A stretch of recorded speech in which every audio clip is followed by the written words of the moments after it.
Dual inheritance reflects dual spiritual flow. Just as biologically, each parent contributes a part of the child's chromosomal identity, the family tablet shows each parent also spiritually contributes their essence to the child. Man's righteousness and woman's charity, joined with the spirit of the father. The male's Y chromosome is unique to his sons. This reflects how the man's role spiritually defines outward identity and legacy, while the X chromosome, shared between father and daughter, is linked to emotional intelligence and empathy, which can echo the priesthood of compassion. Both men and women pass the X chromosome, and the Spirit of God is said to be present in both sexes, according to the family tablet. Yet the woman's spiritual callings, especially joining and charity, are open to receiving from the living water.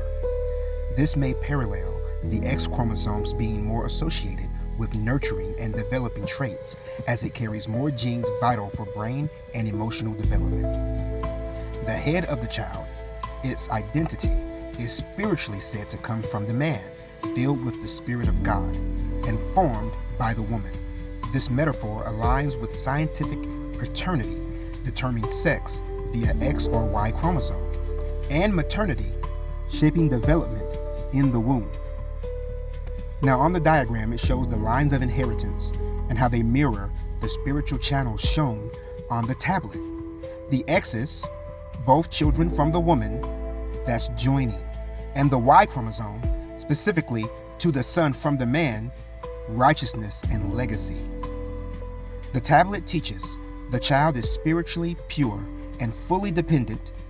Scientifically, this is mirrored in how a baby's genes are formed entirely from its parents and environment, with no control of its own. The spiritual interpretation even sees this purity as proof of eternity being present at birth. In both the spiritual and the scientific framework, the child is not just a random biological result, but a fusion of divine streams of purpose.